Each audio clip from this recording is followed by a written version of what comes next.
प्रश्नावली 3.7 NCERT class 10 ये ऐच्छिक प्रश्नावली है। ये सभी स्कूलों के अंदर नहीं करवाई जाती, लेकिन फिर भी मैंने इसको करवा दिया क्योंकि कई स्कूलों में इसको करवाया जाता है जिससे बच्चों को दिक्कत हो जाती है। चलिए शुरू करते हैं। पहला प्रश्न है, दो मित्रों अन्नी और बीजू की आयु में 3 वर्ष का अंतर है। अन्नी के पिता धर्म की आयु अन्नी की आयु की दुगनी और बीजू की आयु अपनी बहन कैथी की आयु की दुगनी है।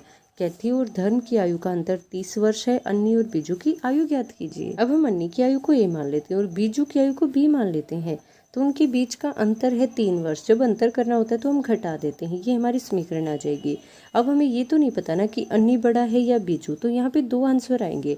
अगर अन्नी बड़ा होगा तो ये समीकरण बन जाएगी, अगर बीजू बड़ा होगा तो b माइनस ए बराबर 3, ये समीकरण बन जाएगी। उसके बाद उसने क्या लिखा है कि अन्नी के पिता धर्म की आयु जो अन्नी की आयु की दुगनी है, यानी जो ये धर्म है अन्नी के पिता, इनकी जो आयु है वो अन्नी की दुगनी है, यानी कि a की गुना 2 से हो जाएगी। तो इस तरह से हमारे पास d बराबर 2a, ये एक समीकरण हो जाएगी। फिर उसके बाद कह रहा है बीजू की आयु अपनी बहन कैथी की आयु की दुगनी है। अब ये कैथी चौथा व्यक्ति हो गया, तो बीजू की जो आयु है ना वो इसकी कोई बहन है कैथी, तो इसको हम सी मान लेते हैं।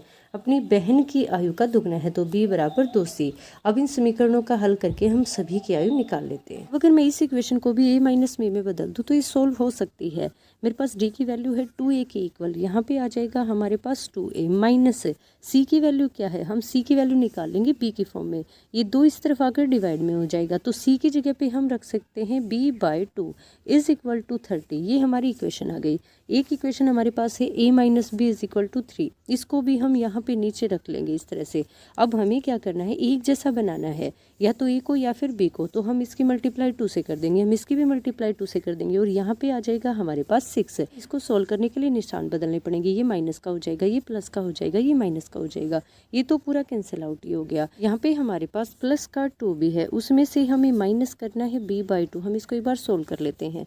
हम नीचे एलसीएम ले लेंगे, 2 को 1 से डिवाइड करेंगे 2 आ जाएगा, 2 को 2 से मल्टीप्लाई करेंगे यहाँ पे आ जाएगा 4b माइनस 2 को 2 से डिवाइड करेंगे 1 आएगा, 1 के b से मल्टीप्लाई करेंगे तो यहाँ पे b आ जाएगा, 4b में से हम b को माइनस करेंगे तो ये आ जाएगा 3b/2, यानी इस तरफ हमारे पास आ गया 3b/2 इज इक्वल 30 में से अगर हम 6 को माइनस करेंगे तो 24 आ जाएगा। अब हमें तो b की वैल्यू निकालनी है, ये 2 हमारे पास डिवाइड में है, ये दूसरी तरफ जाकर मल्टीप्लाई में हो जाएगा, ये 3 हमारे पास मल्टीप्लाई में है, ये दूसरी तरफ जाकर डिवाइड में हो जाएगा। 3 को 24 से डिवाइड करेंगे तो 8 आ जाएगा, 8 2 जा 16, हमारे पास b की वैल्यू आ जाती है 16। अब हम ये b की वैल्यू किसी एक इक्वेशन के अंदर रख के बाकी भी वैल्यू निकाल लेंगे। b की वैल्यू हमारे पास आ गई 16, ये माइनस का है, दूसरी तरफ जाकर प्लस का हो जाएगा, तो a की वैल्यू हमारे पास आ गई 19। बीजू की एज हमने निकाल ली 16, अगर हमें c की निकालनी हो तो ये 2 मल्टीप्लाई में दूसरी तरफ आकर डिवाइड में हो जाएगा, 2 को 16 से डिवाइड करेंगे 8 आ जाएगा। कैथी की एज आ जाएगी 8। अगर हमें d की निकालनी यानी a की जो फादर है उनकी एज निकालनी हो तो भी हम निकाल सकते हैं।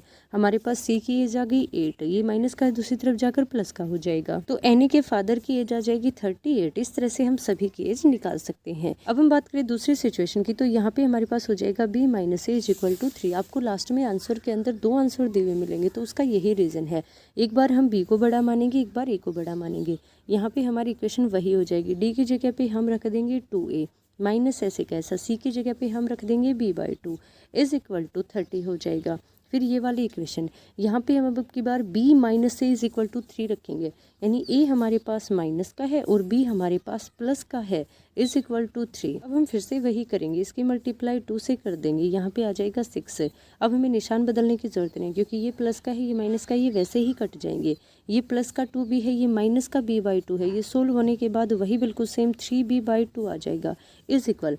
अब की बार ये दोनों ऐड हो जाएंगे, पिछली बार तो यहाँ माइनस का निशान बदलने की वजह से आया था तो 24 आ गया था, अब की बार ये दोनों ऐड होंगे तो ऐड होकर आ जाएगा 36। ये 2 नीचे डिवाइड में है, दूसरी तरफ जाकर ये मल्टीप्लाई में हो जाएगा, ये 3 ऊपर मल्टीप्लाई में है, ये नीचे जाकर डिवाइड यानी भाग में हो जाएगा।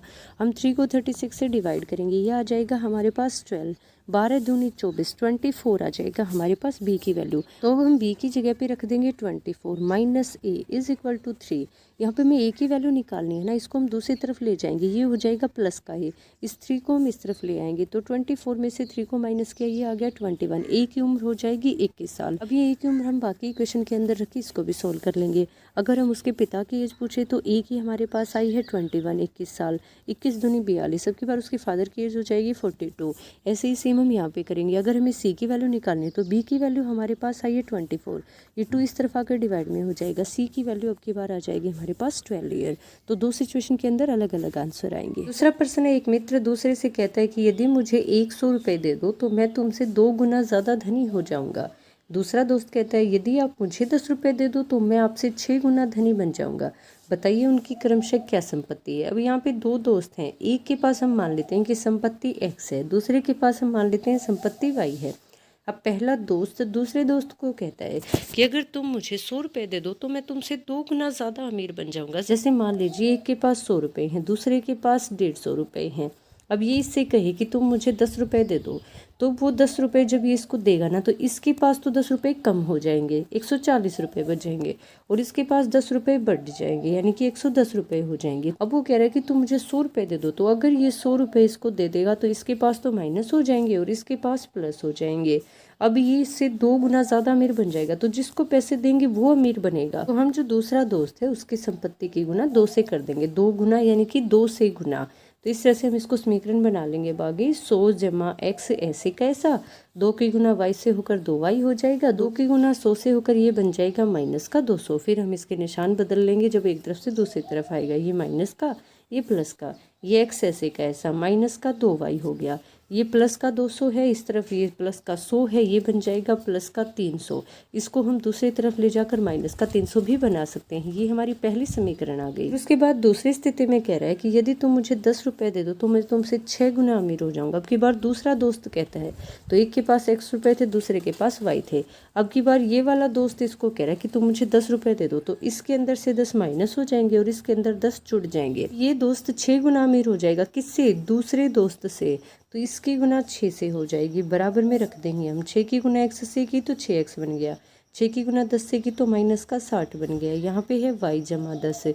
हम इसको इस तरफ लेकर आएंगे तो हम इसका निशान बदल देंगे, ये माइनस का हो जाएगा, ये भी माइनस का हो जाएगा। 6x ऐसे का ऐसा माइनस y, ये माइनस का 60 है, ये माइनस का 10 है, ये हो जाएगा माइनस का 70, बराबर है 0। ये 70 दूसरी तरफ जाकर प्लस का हो जाएगा, तो 6x माइनस y बराबर 70। ये हमारी दूसरी समीकरण हो गई। अब हमारे पास ये दो इक्वेशन है, हम इन दोनों इक्वेशन को सोल्व करने के लिए या तो x को या फिर y को एक जैसा बना लेंगे। अगर हम इस ऊपर वाली इक्वेशन की 2 से मल्टीप्लाई कर दे तो y इक्वल हो जाएगा, अगर हम इसकी 6 से मल्टीप्लाई कर दे तो x इक्वल हो जाएगा। दोनों ही बिल्कुल सही है, जो आपको ठीक लगे वो कर लीजिएगा।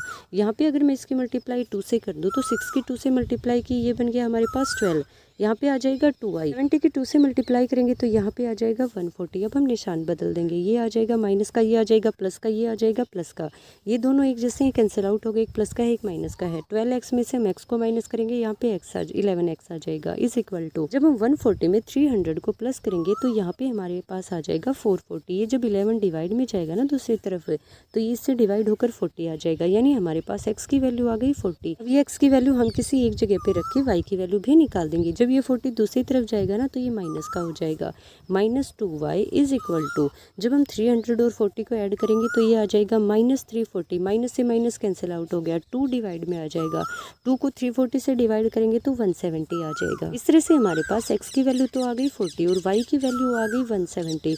हम देख भी सकते हैं कि हमारा आंसर सही आया है या नहीं। पहली सिचुएशन के अंदर दोस्त कह रहा था कि अगर तुम मुझे 100 रुपये दे दो तो उस टाइम पे मैं तुमसे 2 गुना यानी ट्वाइस हो जाऊंगा। अगर ये 100 रुपये इसको दे देता है ना तो इसके पास तो 70 रुपीज़ हो जाते हैं और इसके पास हो जाएंगी 140। अब ये इसका डबल हो गया ना। फिर दूसरी सिचुएशन में ये दूसरा जो दोस्त है ना वो कह रहा है अगर तुम मुझे 10 रुपये दे दो तो मैं तुमसे 6 गुना यानी 6 टाइम्स हो जाऊंगा। अब ये इसको 10 रुपये दे देता है तो इसके पास 180 रुपीज़ हो जाएंगे और इसके पास 30। अब हो गया ना इसका 6 टाइम, इसका मतलब हमारा आंसर बिल्कुल सही है। तीसरा प्रश्न है, एक रेलगाड़ी कुछ दूरी समान चाल से तय करती है। यदि रेलगाड़ी 10 किलोमीटर प्रति घंटा अधिक तेज चली होती तो उसे नियत समय से 2 घंटे कम लगते, और यदि रेलगाड़ी 10 किलोमीटर प्रति घंटा धीमी चलती तो उसे नियत समय से 3 घंटे अधिक लगते। रेलगाड़ी द्वारा तय की गई दूरी ज्ञात कीजिए। इस प्रश्न में क्या रखा है कि रेलगाड़ी एक जगह से दूसरी जगह पर जाने के लिए एक नियत चाल से चलती है रोजाना, और वो उस नियत समय पे पहुंच जाती है। जैसे मान लीजिए ये रोजाना चलती है 8 किलोमीटर प्रति घंटा से, और ये रोजाना 3 घंटे में एक जगह से दूसरी जगह पे पहुंच जाती है। तो अब ये तो बिल्कुल सीधी सी बात है कि अगर हम उसकी चाल के अंदर कोई बदलाव करेंगे तो समय के अंदर बदलाव आएगा। जैसे अगर हम गाड़ी में जा रहे हैं तो अगर हम गाड़ी की स्पीड को बढ़ा देंगे तो समय कम लगेगा, अगर हम धीरे धीरे जाएंगे स्पीड को कम कर देंगे तो टाइम ज़्यादा लगेगा। बिल्कुल ऐसे ही यहाँ पे है, अगर हम चाल के अंदर बदलाव करेंगे ना तो समय के अंदर फ़र्क ज़रूर पड़ेगा। अब यहाँ पे हमारे पास चाल को हम मान लेते हैं x, ये वो चाल है जिससे वो रेलगाड़ी रोजाना जाती है। दूरी को हम d मान लेते हैं, हमें नहीं पता दूरी कितनी, बस हम इसको वैसे d मान लेते हैं। समय रोजाना कितना लगता है y, ये y इस तरफ आकर गुना में हो जाएगा। तो इस तरह से हम जो दूरी तय करती है वो रेलगाड़ी वो हो जाएगी x गुना में y। आप सीधा सूत्र भी लगा सकते हो, दूरी बराबर चाल गुना समय। बाकी ये बच्चों को ज़्यादा याद रहता है। अगर आपको कोई दो पता है, जैसे चाल और समय पता, तो आप दूरी निकाल सकते हो। आपको चाल और दूरी पता तो आप समय निकाल सकते हो। अब हमने दूरी निकाल ली x गुना y। फिर आगे प्रश्न में कह रहा है अगर रेलगाड़ी 10 किलोमीटर प्रति घंटा अधिक तेज चलती, यानी पहले जो उसकी चाल थी उससे भी ज़्यादा 10 किलोमीटर, यानी हम चाल के अंदर 10 को जोड़ देंगे, बराबर दूरी बिल्कुल ऐसे का ऐसा। दूरी की जगह पे हम रख सकते हैं एक्स वाई बटे समय के अंदर कितना बदलाव आता, नियत समय से 2 घंटे कम लगते, तो हम समय के अंदर 2 को घटा देंगे। अब यहाँ ये x जमा 10 इस तरफ है, y माइनस 2 इस तरफ है, ये इस तरफ आएगा तो इसके साथ गुना में हो जाएगा, बराबर में है x y। अब हम इसकी गुना करेंगे, x की गुना y से होकर ये आ जाएगा हमारे पास x y, x की गुना 2 से होकर ये आ जाएगा माइनस का 2x, 10 की गुना y से होकर ये आ जाएगा जमा का 10y, और 10 की गुना 2 से होकर यहाँ पे आ जाएगा माइनस का 20, बराबर में है एक्स वाई। जब हम इस एक्स वाई को इस तरफ लेकर आएंगे तो ये माइनस का हो जाएगा, ये प्लस का एक्स वाई है, ये माइनस का एक्स वाई, ये दोनों कट जाएंगे एक दूसरे से।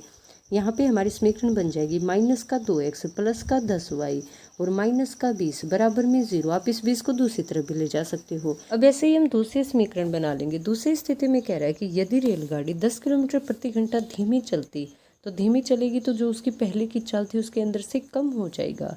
दूरी एक्स वाई वैसे का वैसा अधिक, यानी कि जो पहले समय था वाई उससे भी 3 घंटे अधिक, तो अधिक जब आता है तो वो जुड़ जाता है। अब हम वही काम करेंगे, x माइनस 10 इस तरफ है, ये y जमा 3 भाग में है, हम इसको इस तरफ लेकर आएंगे तो ये गुना में हो जाएगा। अब हम इन दोनों के आपस में गुना कर देंगे, x की गुना y से की तो ये आ गया हमारे पास एक्स वाई, x की गुना 3 से की तो यहाँ आ गया जमा का 3x, 10 से की तो यहाँ आ गया माइनस का 10y, और 10 की गुना 3 से की तो यहाँ पे आ गया माइनस का 30, बराबर है xy। हम जब इसको इस तरफ लेकर आएंगे तो ये माइनस का हो जाएगा, ये प्लस का है, ये माइनस का है।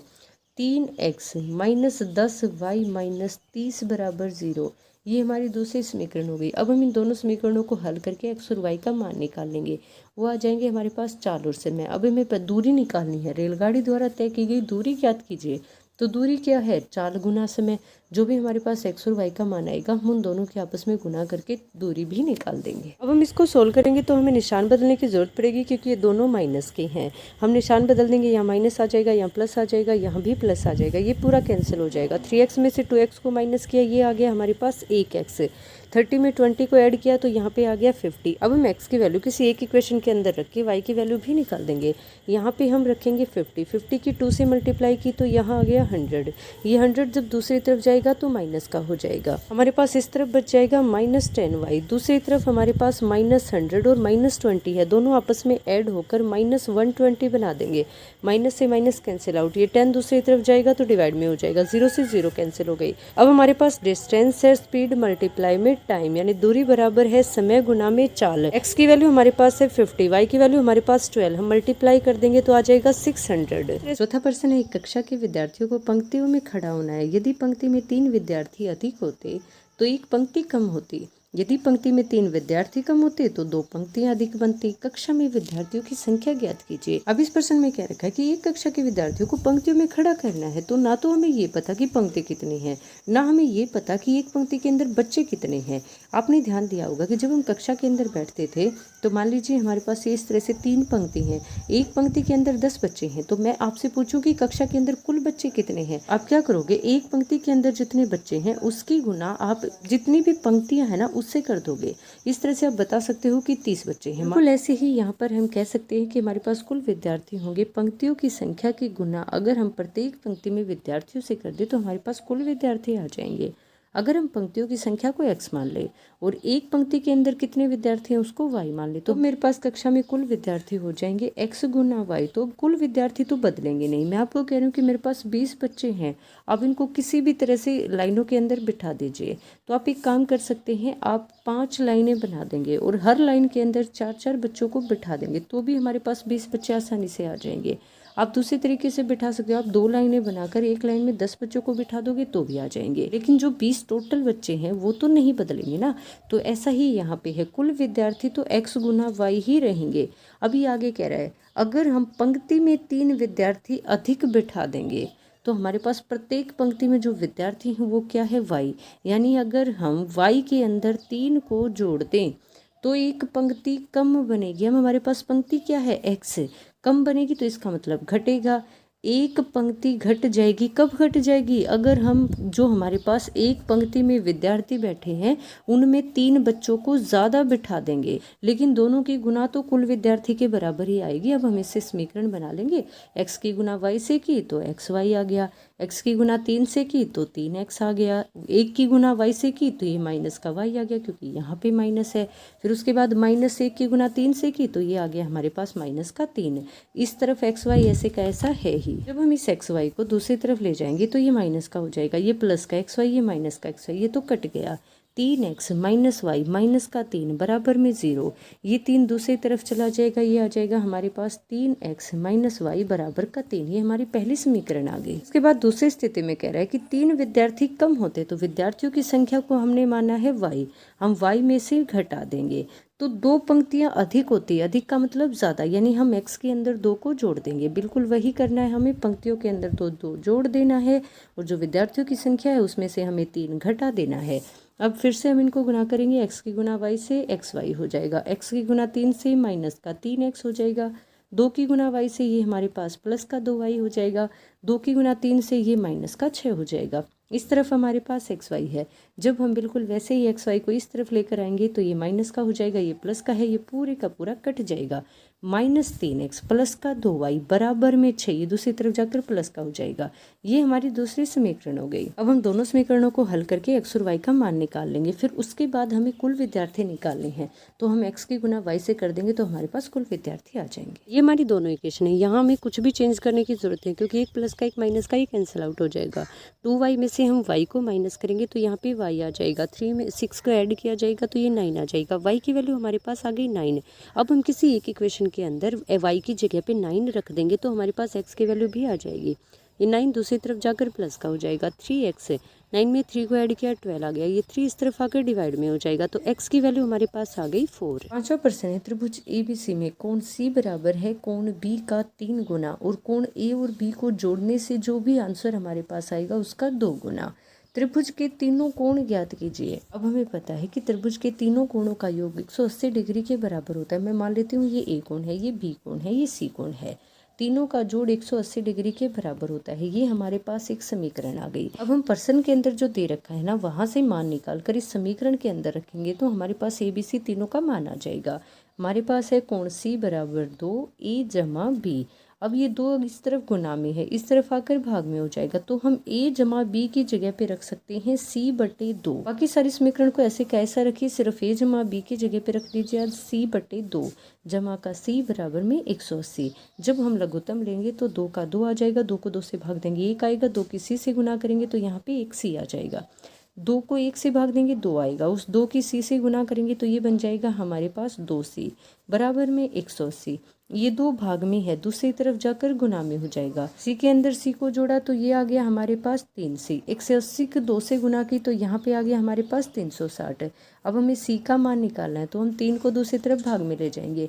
जब हम 360 को 3 से भाग देंगे तो ये आ जाएगा हमारे पास 120। C का मान आ गया 120। हमें पता है कि हमें प्रश्न में C बराबर 3 भी दे रखा है तो हम C की जगह पे 120 रख देंगे। ये 3 इस तरफ भाग में आ जाएगा, 3 को 120 से भाग देंगे तो 40 आ जाएगा, यानी B का मान हमारे पास आ गया 40 डिग्री।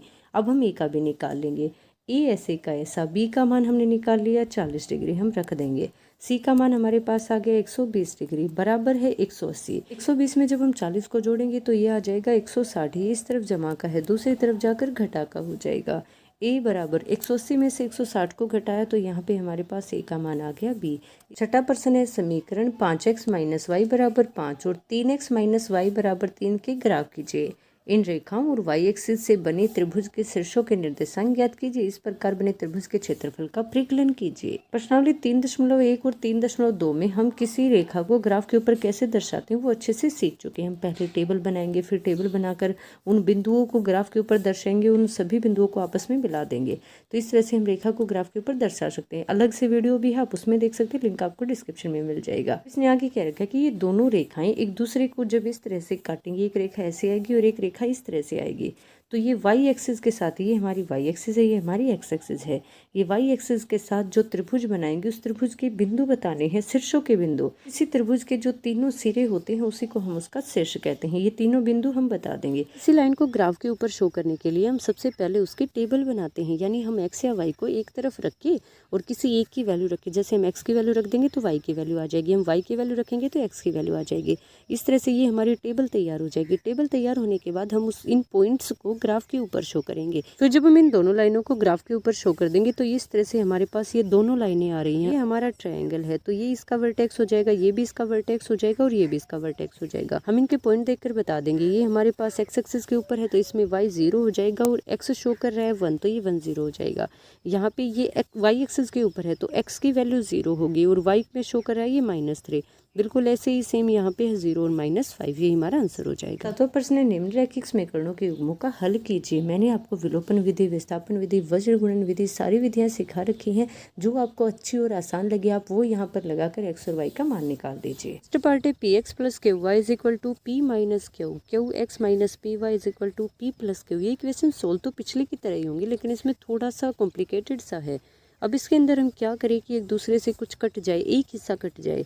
जैसे हम x + y = 4 या फिर x - y = 5, इस तरह से अगर किसी को सोल्व करें तो हम क्या करते थे, x को या y को एक जैसा बनाते थे, इससे एक हिस्सा एलिमिनेट यानी विलोप हो जाता था और दूसरे का आंसर आ जाता था। हमें यहाँ पे बिल्कुल सेम करना है। अब हम इन दोनों को इक्वल बनाएं या फिर इन दोनों को इक्वल बनाएं।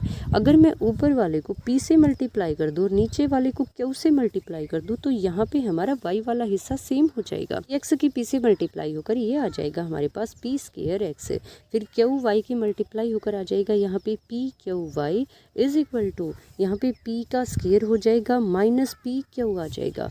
फिर ऐसे ही सेम यहाँ पे होगा, यहाँ हम q से मल्टीप्लाई करेंगे तो ये बन जाएगा q² x, माइनस है यहाँ पे, q की मल्टीप्लाई py से हुई तो -pqy। हम आगे पीछे लिख सकते हैं, जैसे 3 की मल्टीप्लाई 4 से करें या 4 की मल्टीप्लाई 3 से करें, कोई फ़र्क नहीं पड़ता। आप यहाँ पे पहले pq लिख सकते हो या qp लिख सकते हो, दोनों सेम ही होते हैं। फिर p + q की मल्टीप्लाई जब q से की ना तो यहाँ आ जाएगा हमारे पास pq और यहाँ पे आ जाएगा प्लस का q²। हम इसको सोल्व करेंगे तो हमें निशान बदलने की भी ज़रूरत नहीं है। ये प्लस का है, ये माइनस का है, ये पूरे का पूरे ऐसे कैसे कैंसिल आउट हो जाएगा। यहाँ पे आएगा p² x प्लस में q² x = अब इसमें से जब हम इस ऊपर वाले को इसके अंदर ऐड करेंगे ना तो ये माइनस का pq है, ये प्लस का pq है, ये कैंसिल आउट हो जाएगा क्योंकि यहाँ पे प्लस है, यहाँ पे माइनस है। यहाँ सिर्फ बच जाएगा हमारे पास p² + q²। आई होप आपको यहाँ तक समझ आ गया होगा। आप चाहो तो इसको साथ के साथ ऐसे उतार भी सकते हो, फिर आप शांति से बैठकर जब इसको प्लस माइनस करके देखोगे तो हो जाएगा आपका आंसर। अब हम इसको आगे सोल्व कर लेंगे। एक्स इसमें भी है, एक्स इसमें भी है। एक्स को अगर हम कॉमन ले ले तो यहाँ बच जाएगा p² + q²। अगर मैं इसको दूसरी तरफ डिवाइड में ले जाऊं तो ये दोनों बिल्कुल एक जैसे हैं, ऊपर भी ऐसा ही नीचे भी ऐसा ही, एक दूसरे से पूरी तरह से कैंसिल आउट हो जाएगा। x की वैल्यू हमारे पास आ जाएगी 1। दोनों इक्वेशन में से एक जगह पे अगर हम x की वैल्यू रख दें तो y की वैल्यू भी आ जाएगी। यहाँ पे अगर हम x की जगह पे 1 रख दें तो ये p ऐसे कैसा रह जाएगा। जब हम इस p को दूसरी तरफ लेकर जाएंगे तो ये माइनस का हो जाएगा, प्लस का p और माइनस का p कैंसिल आउट हो गया। यहाँ पे आ गया हमारे पास q y = -q। हमें तो y की वैल्यू चाहिए तो हम q को दूसरी तरफ ले जाएंगे, q से q कैंसिल होकर y की वैल्यू हमारे पास आ जाएगी -1। सेकंड पार्ट है ax + by = c, bx + ay = 1 + में c। अब यहाँ पे भी हमें एक जैसा बनाना पड़ेगा। अब हम इसकी मल्टीप्लाई a से कर दे और इसकी मल्टीप्लाई b से कर दे तो यहाँ आ जाएगा ab। a की मल्टीप्लाई a से होकर यहाँ पे आ जाएगा हमारे पास a² x, फिर a की मल्टीप्लाई by से होगी तो ये आ जाएगा aby = ac। यहाँ आ जाएगा bx की जब मल्टीप्लाई हम b से करेंगे तो b² x plus a y की मल्टीप्लाई बी से की तो ये बन गया a b Y is equal to, फिर बी की मल्टीप्लाई 1 से हुई तो ये आ जाएगा बी प्लस में सी की मल्टीप्लाई बी से हुई तो ये बन जाएगा बी सी। आपको अलग अलग करना पड़ेगा दोनों से। इसके बाद जब हम इसको आगे सोल्व करेंगे तो हमें निशान बदलना पड़ेगा क्योंकि दोनों प्लस के हैं। यहाँ माइनस आ जाएगा, यहाँ पे माइनस आ जाएगा, यहाँ पे भी माइनस आ जाएगा। ये पूरे का पूरा कैंसिल आउट हो गया क्योंकि एक जैसा, एक प्लस का एक माइनस का। ए स्क्वायर एक्स में से जब हम बी स्क्वायर एक्स को माइनस करेंगे तो ये इस तरह से आ जाएगा हमारे पास इज इक्वल टू, फिर है ए सी माइनस बी सी। ये हमारा इस तरफ वाला हिस्सा सोल्व होकर आ गया। अब हम इसको जब आगे सोल्व करेंगे तो हम x को कॉमन ले लेंगे, अंदर बच जाएगा A square minus b square, दूसरी तरफ है ए सी माइनस बी तो आगे पीछे लिख सकते हैं। जैसे 3 माइनस 4 को हम लिख सकते हैं -4 + 3। बस इतना ध्यान रखना है, जो प्लस का है वो प्लस का ही होना चाहिए, जो माइनस का है वो माइनस का होना चाहिए। अब हम ए स्क्वायर माइनस बी स्क्वायर को जब दूसरी तरफ लेकर जाएंगे तो ये अपोन में चला जाएगा।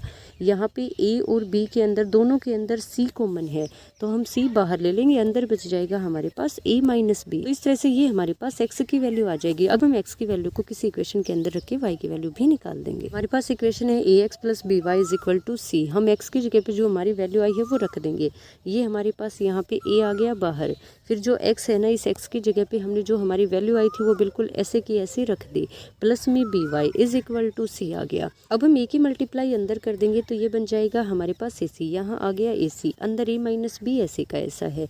इस a की मल्टीप्लाई अगर इस पार्ट से होगी तो b से भी हो जाएगी। ये आ जाएगा हमारे पास माइनस ab प्लस में by = c। अब हमें y की वैल्यू चाहिए है तो हम y को एक तरफ रख के बाकी का सारा दूसरी तरफ ले जाएंगे।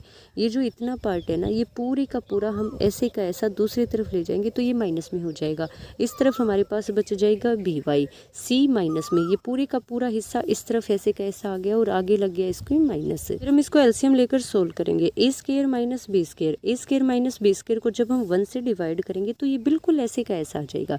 जैसे हम 4 को 1 से डिवाइड कर दें तो 4 ही जाता है, फिर जो डिवाइड करने के बाद आता है उसके हम ऊपर वाले से मल्टीप्लाई कर देते हैं। तो यहाँ पे हम c की मल्टीप्लाई कर देंगे a square minus b square से, फिर यहाँ पे आ जाएगा ये ac a minus b minus a b. जब हम इन सभी की मल्टीप्लाई आपस में कर देंगे तो ये प्लस का स्क्वायर सी, ये माइनस का स्क्वायर सी, पूरा कैंसिल आउट हो जाएगा। माइनस बी स्क्वायर सी ऐसे का ऐसा, ए बी सी भी ऐसे का ऐसा, ए बी भी ऐसे का ऐसा। यहाँ पे इन तीनों में से ही हमारे पास b कॉमन आ रहा है तो हम तीनों में से ही b को बाहर ले लेंगे। इस तरफ भी b है, इस तरफ भी आ जाएगा तो b से ये जो b इस तरफ कॉमन आएगा ना उसको हम दूसरी तरफ ले जाएंगे डिवाइड में, b से b कैंसिल आउट हो जाएगा। इस तरफ बचेगा हमारे पास y और यहाँ से b खत्म हो जाएगा। ये आ जाएगा हमारे पास ac minus b c plus a।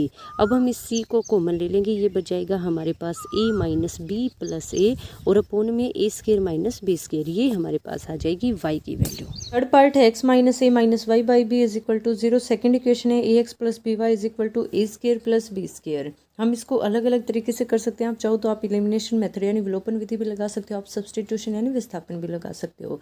मैं एक बार आपको दोनों से बता देती हूँ। फर्स्ट इक्वेशन के अंदर से x की वैल्यू निकाल लेंगे और जब हम उसे सेकंड इक्वेशन के अंदर पुट करेंगे तो यहाँ पे ये इस तरह से बन जाएगा। फिर जब हम इसको आगे सोल्व करेंगे तो सोल्व करने के बाद y कॉमन आ जाएगा और अंदर बच जाएगा a square plus B square. वो दूसरी तरफ जाएगा तो पूरे का पूरा कैंसिल आउट होकर 1 आ जाएगा। y is equal to B आ जाएगा। आप इस तरीके से चाहो तो इस तरीके से कर सकते हो। अगर आप एलिमिनेशन मेथड यानी विलोपन विधि लगाना चाहते हो तो उस टाइम पे आपको यहाँ एक जैसा बनाना होगा, या तो a पे या फिर b पे। अब ये हमारे पास a तब बनेगा जब हम x अपॉन a की मल्टीप्लाई a स्क्वायर से करेंगे। तो एक a से तो एक a कैंसिल हो जाएगा। अब यहाँ पे बच जाएगा एक है, जैसे a स्क्वायर का मतलब क्या होता है कि a की मल्टीप्लाई a से हुई है तो ये एक इससे पूरा कैंसिल हो गया। यहाँ पे बच गया ax। जब हम x की मल्टीप्लाई a से करेंगे तो ये आ जाएगा हमारे पास ax माइनस। जब हम y अपॉन b की मल्टीप्लाई a से करेंगे तो ये बन जाएगा a upon b Y is equal to 0, क्योंकि स्क्वायर की 0 से मल्टीप्लाई होगी तो सारा ही 0 हो जाएगा। ये ax यहाँ पे ऐसे का ऐसा आ जाएगा। यहाँ पे आ जाएगा हमारे पास B Y is equal to a square plus में b स्क्वायर। निशान बदलने पड़ेंगे क्योंकि दोनों ही प्लस के हैं। ये माइनस आ जाएगा, ये भी माइनस आ जाएगा, ये भी माइनस आ जाएगा। ये हिस्सा तो पूरे का पूरा कैंसिल आउट हो गया। हम इस पूरे हिस्से को सोल्व करेंगे तो ये आ जाएगा minus a upon b y minus b Y is equal to minus a square plus b square. इसके पूरे के आगे माइनस लग जाएगा। हम दोनों तरफ माइनस कॉमन ले लेंगे तो माइनस से माइनस कैंसिल आउट हो जाएगा। ये भी प्लस का, ये भी प्लस का और इस तरफ वाला हिस्सा भी पूरे का पूरा प्लस का ही हो जाएगा। जब हम इसको आगे एलसीएम लेकर सोल्व करेंगे तो नीचे एलसीएम आ जाएगा b। अब b से b कैंसिल आउट हो गया, मतलब b से b को डिवाइड किया 1 आ गया। फिर उसके बाद 1 की मल्टीप्लाई a स्क्वायर वाई से की तो ये स्क्वायर वाई ऐसे का ऐसा, प्लस का निशान है। बी से 1 को डिवाइड किया तो बी की बी वाई से मल्टीप्लाई की तो ये बन गया हमारे पास B square Y is equal to A square plus B square, बिल्कुल ऐसे का ऐसा आ जाएगा। अब यहाँ y कॉमन है, हम y को बाहर कॉमन ले लेंगे, अंदर बच जाएगा A square plus B square is upon में B is equal to A square plus B square. इस A square plus B square को जब हम दूसरी तरफ लेकर जाएंगे तो ये डिवाइड में आ जाएगा। अब ऊपर भी बिल्कुल वैसे ही, नीचे भी बिल्कुल वैसे ही, पूरे का पूरा कैंसिल आउट हो गया। यहाँ पे हमारे पास आ गया y upon b is equal to 1, ये b दूसरी तरफ जाकर मल्टीप्लाई में होगा तो y इज इक्वल b आ जाएगा। बिल्कुल ऐसे ही हम सब्स्टिट्यूशन मेथड यानी विस्थापन विधि भी लगा सकते हैं। ये हमारी फर्स्ट इक्वेशन है, हमने इसके अंदर से x की वैल्यू निकाली एक तरफ से दूसरी तरफ ले जाकर, सिर्फ x को एक तरफ रख लिया, बाकी सारा हम दूसरी तरफ ले गए। ये हमारे पास x की वैल्यू आ गई, वो x की वैल्यू हम दूसरी इक्वेशन के अंदर रख देंगे। यहाँ पे हमने x की जगह पे रख दिया ए वाई अपॉन बी, ए की मल्टीप्लाई ए से होकर ये बन जाएगा ए स्क्वायर वाई, फिर यहाँ पे है बी वाई, हम बिल्कुल एलसीएम लेंगे जैसे हमने पीछे किया था वैसे ही। एलसीएम लेने के बाद ऊपर आ जाएगा A square Y plus B square Y upon में बी, वाई इसमें भी है वाई इसमें भी है, हमने बाहर कॉमन ले लिया, अंदर बच गया हमारे पास ए स्क्वायर प्लस बी स्क्वायर, वो ए स्क्वायर प्लस बी स्क्वायर दूसरी तरफ जाएगा तो कैंसिल हो जाएगा, y के इक्वल में आ जाएगा b। अब हम y की वैल्यू पुट करके x की वैल्यू भी निकाल लेंगे। हमारे पास x इज इक्वल टू है ए वाई अपॉन बी, हम y के जगह पे रख देंगे b, यहाँ पे हमारे पास y के जगह पे b आ जाएगा, b से b कैंसिल आउट हो गया, x is equal to a, x की वैल्यू a आ गई, y की वैल्यू b आ गई। फोर्थ पार्ट है a minus b multiply x plus a plus b multiply y is equal to A square minus 2ab minus b square. Second equation है a plus b x plus y is equal to A square plus B square. अब हम second equation के अंदर थोड़ा सा change कर लेते हैं, हमारे पास है a प्लस बी और मल्टीप्लाई में है x प्लस वाई, जब बीच में कुछ ना हो और ब्रेक कट हो तो उस टाइम पे मल्टीप्लाई होता है। हम a प्लस बी पूरे की ही मल्टीप्लाई अगर x से कर दें तो ये हमारे पास आ जाएगा a प्लस बी एक्स। हम a प्लस बी पूरे की ही मल्टीप्लाई अगर y से कर दें तो बीच में प्लस का निशान है ना यहाँ पे, तो यहाँ पे भी प्लस का निशान आ जाएगा। ये a प्लस बी और पूरे के साथ मल्टीप्लाई में y आ जाएगा, तो हम a प्लस बी मल्टीप्लाई में x प्लस वाई को इस तरीके से भी लिख सकते हैं। ये हमारी फर्स्ट इक्वेशन है, ये हमारी सेकंड इक्वेशन है। सेकंड इक्वेशन में हमें पहले थोड़ा सा चेंज करना है, उसके बाद सोल्व करेंगे हम इसको।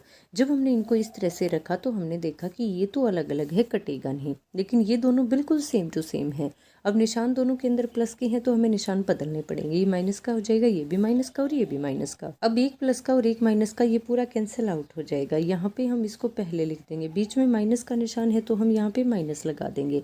फिर है a प्लस बी एक्स, ये बिल्कुल ऐसे का ऐसा आ जाएगा।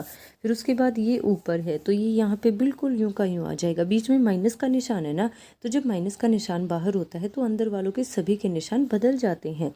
यहाँ पे माइनस है तो ये माइनस का स्क्वायर हो जाएगा, ये माइनस का बी स्क्वायर हो जाएगा। अब इस हिस्से के अंदर x कॉमन आ जाएगा बाहर, तो अंदर बच जाएगा a माइनस बी। अब यहाँ पे भी बाहर माइनस है तो अंदर वालों के निशान बदल जाएंगे, ये माइनस का ये हो जाएगा और ये माइनस का b हो जाएगा। अब इनमें से जो कट रहा है उसको हम काट देंगे, ये प्लस का स्क्वायर था, ये माइनस का स्क्वायर था, पूरा कैंसिल आउट हो जाएगा। माइनस 2ab बिल्कुल ऐसे का ऐसा, माइनस बी स्क्वायर और माइनस बी स्क्वायर दो हैं तो इसके आगे दो लग जाएगा, जैसे माइनस का x minus x minus 2x होता है, बिल्कुल वैसे ही यहाँ पे सेम बन जाएगा माइनस 2b स्क्वायर। अब हम इसमें से भी देख लेते हैं कि कुछ कट रहा है या नहीं, ये प्लस का ये है, ये माइनस का ये तो कैंसिल हो जाएगा। माइनस बी में हम माइनस बी को ऐड कर देंगे, जब एक जैसे होते हैं वो आपस में ऐड हो जाते हैं और निशान माइनस का ही रह जाता है। ये वैसे तो ऐड होकर 2b आ जाएंगे लेकिन निशान माइनस का ही रहेगा। सोल्व होने के बाद इस तरफ तो बच गया माइनस का 2b मल्टीप्लाई में है x और यहाँ पे बच गया minus 2b square minus 2ab। 2 इसमें भी है 2 इसमें भी है, हम कॉमन ले लेंगे, माइनस इसमें भी है माइनस इसमें भी है, हम बाहर कॉमन ले लेंगे। b इसके अंदर भी है b इसके अंदर भी है, ये भी बाहर आ जाएगा। जब माइनस को बाहर कॉमन लिया जाता है तो अंदर वालों के निशान बदल जाते हैं, प्लस से कोई फर्क नहीं पड़ेगा लेकिन माइनस से सभी के निशान बदल जाएंगे। जब माइनस बाहर लिया तो ये b यहाँ पे माइनस था, इसके आगे यहाँ लग जाएगा प्लस है। ऐसे ही सेम इस जगह पे होगा, 2 भी बाहर आ गया b भी बाहर आ गया, यहाँ पे बच गया अकेला a, पहले माइनस का था अब ये a प्लस का हो जाएगा। अब हमें तो x और y की वैल्यू निकालनी है तो हम x और y को छोड़कर बाकी सारा दूसरी तरफ ले जाएंगे। यहाँ पे माइनस 2b नीचे आ जाएगा, ऊपर भी माइनस 2b है नीचे भी माइनस 2b है, पूरा कैंसिल होकर हमारे पास x की वैल्यू आ गई a प्लस b। अब हम दोनों में से किसी एक इक्वेशन के अंदर x की वैल्यू रख के y की वैल्यू भी निकाल लेंगे। मैं आपको दोनों इक्वेशन के अंदर रख के दिखा देती हूँ। यहाँ पे हमारे पास ये फर्स्ट इक्वेशन है, हमने x की जगह पे वैल्यू रख दी a प्लस बी, बाकी सारी की सारी इक्वेशन ऐसी की ऐसी है। यहाँ a माइनस बी की मल्टीप्लाई जब a प्लस बी से होगी तो ये बन जाएगा a square minus b square. ये हमारी आइडेंटिटी होती है सर्वसमीका। अब a square minus b square को हम दूसरी तरफ ले जाएंगे, ये स्क्वायर दूसरी तरफ जाकर माइनस का हो जाएगा, ये b स्क्वायर दूसरी तरफ जाकर प्लस का हो जाएगा। अब यहाँ पे जो कैंसिल हो रहा है वो कट जाएगा, a स्क्वायर प्लस का है, a स्क्वायर माइनस का है, b स्क्वायर प्लस का है, b स्क्वायर माइनस का है। इस तरफ बचेगा सिर्फ -2ab, दूसरी तरफ है a प्लस बी मल्टीप्लाई में y। हमें सिर्फ y की वैल्यू चाहिए तो हम y को एक तरफ रख के बाकी सारा दूसरी तरफ ले जाएंगे, ये प्लस बी डिवाइड में आकर ये हमारी y की वैल्यू हो जाएगी। सेकंड इक्वेशन के अंदर भी रख के देख लेते हैं। यहाँ पे हमारे पास x की जगह पे आ जाएगा a प्लस बी, यहाँ प्लस का a प्लस बी है, यहाँ भी a प्लस बी है। जब दो बिल्कुल एक जैसे हों तो उनका स्क्वायर हो जाता है, ये हो जाएगा हमारे पास a प्लस बी का होल स्क्वायर। ये भी एक आइडेंटिटी यानी सर्वसमीका है, ये खुल जाएगी a square plus B square plus 2ab। हम इसको दूसरी तरफ लेकर जाएंगे तो ये हमारे पास आ जाएगा minus a square minus b square minus 2ab, plus वाले सारे के सारे माइनस के हो जाएंगे। इस तरफ तो बच रहा है हमारे पास a प्लस बी वाई, दूसरी तरफ a स्क्वायर से a स्क्वायर कैंसिल हो जाएगा, b स्क्वायर से b स्क्वायर कैंसिल हो जाएगा, -2ab बच जाएगा। ये प्लस बी दूसरी तरफ जाकर डिवाइड में हो जाएगा, हमारे पास y की वैल्यू आ जाएगी -2ab upon a plus B. आप जैसे चाहो वैसे निकाल सकते हो। फिफ्थ पार्ट है 152x minus 378y is equal to -74। Second equation है -378x plus 152y is equal to -604। अब यहाँ पे हम एलिमिनेशन मेथड यानी विलोपन विधि या सब्स्टिट्यूशन मेथड यानी विस्थापन विधि भी लगा सकते हैं, लेकिन उससे हमें बहुत ही ज़्यादा प्लस माइनस और मल्टीप्लाई करनी पड़ेगी, बहुत ही बड़े बड़े नंबर आ जाएंगे, तो वो यहाँ पे सूट नहीं करेगा। यहाँ पे एक आसान तरीका है, हम एक बार इन दोनों इक्वेशन को ऐड कर देते हैं और एक बार इन दोनों इक्वेशन को हम माइनस कर देते हैं। जब हम इन दोनों को आपस में ऐड करेंगे तो हम कोई निशान नहीं बदलेंगे। अब यहाँ पे एक प्लस का है एक माइनस का, हम बड़े में से छोटे को माइनस करके बड़े का निशान लगा देंगे, ये आ जाएगा हमारे पास -220x। ऐसे ही सेम यहाँ पे एक प्लस का एक माइनस का तो माइनस हो जाएगा और निशान बड़े का आ जाएगा। ऐसे ही बिल्कुल सेम यहाँ पे भी सोल्व होने के बाद आ जाएगा -226y। ये दोनों माइनस के हैं तो दोनों आपस में ऐड होकर आ जाएगा 678 माइनस का, क्योंकि दोनों ही माइनस के हैं। -2 में हम -3 को ऐड करेंगे तो -5 होता है। ऐसे ही यहाँ हो जाएगा। जब हम इस पूरी इक्वेशन के अंदर से इस तरफ से -226 कॉमन लेंगे तो अंदर बच जाएगा x प्लस वाई, क्योंकि बाहर माइनस कॉमन लेने से अंदर वालों के निशान बदल जाते हैं। ये दोनों माइनस के थे पहले, अब ये दोनों प्लस के हो जाएंगे। -226 को जब हम इस तरफ लेकर जाएंगे तो ये डिवाइड में हो जाएगा और ये 678 से डिवाइड होकर यहाँ पे आ जाएगा हमारे पास 3, माइनस से माइनस कैंसिल हो जाएगा। इस तरह हमारे पास ये एक इक्वेशन आ गई, x plus y is equal to 3। अब हम फर्स्ट इक्वेशन में से सेकंड को माइनस कर देते हैं तो सेकंड के निशान बदल जाएंगे। यहाँ पे हमारे पास आ जाएगा प्लस, यहाँ पे आ जाएगा माइनस, यहाँ पे आ जाएगा प्लस। बीच में इक्वल का निशान है तो इक्वल, इस तरफ वाले इस तरफ जुड़ जाएंगे, इस तरफ वाले इस तरफ जुड़ जाएंगे। फिर उसके बाद ये दोनों प्लस की हो गई। अब जब इन दोनों को आपस में ऐड करेंगे यहाँ पे आ जाएगा 530x।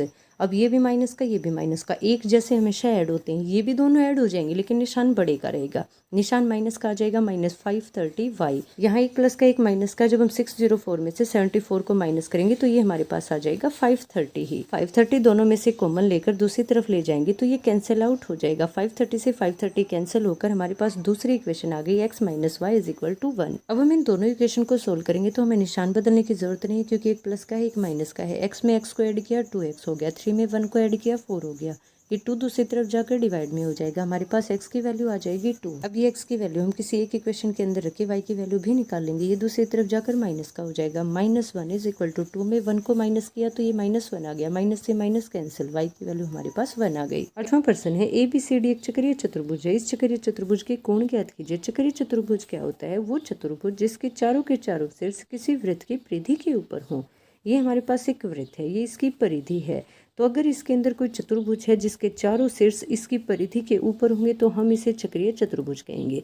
यहाँ पे हमारे पास ये चक्रीय चतुर्भुज है क्योंकि इसके चारों के चारों शीर्ष एक वृत्त की परिधि के ऊपर हैं। चक्रीय चतुर्भुज की एक खास बात होती है कि उसके जो सामने सामने के कोण होते हैं ना, उनका जोड़ 180 डिग्री के बराबर होता है।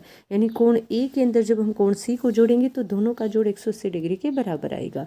कोण बी के अंदर जब हम कोण डी को जोड़ेंगे तो दोनों का जोड़ 180 डिग्री के बराबर आ जाएगा। अब इससे हम समीकरण बना सकते हैं। अब जब हम इन दोनों को आपस में जोड़कर 180 के बराबर रखेंगे तो हमारे पास आएगा -4x प्लस 4y प्लस 20 बराबर 180 डिग्री। ये 20 दूसरी तरफ जाकर माइनस का हो जाएगा, इस तरफ बच जाएगा -4x प्लस 4y। ये 20 180 में से घट जाएगा, यहाँ पे आ जाएगा 160 डिग्री। अब 4 यहाँ पे भी है, 4 यहाँ पे भी हम कॉमन ले लेते हैं, यहाँ बच जाएगा -x प्लस y। ये 4 दूसरी तरफ जाकर भाग में हो जाएगा। 160 को जब हम 4 से भाग देंगे तो ये आ जाएगा हमारे पास 40 है। ये हमारी पहली समीकरण आ गई। अब हम इन दोनों को जोड़कर भी 180 के बराबर रख देंगे। माइनस का 7x जमा का 5 है जमा का 3y और माइनस का 5 बराबर है 180 डिग्री। 5 में से 5 को घटाया 0 आ गया। ये बच गया हमारे पास माइनस का 7x प्लस का 3y बराबर 180। और कुछ नहीं कट रहा है तो हम इसको ऐसे का ऐसा छोड़ देंगे।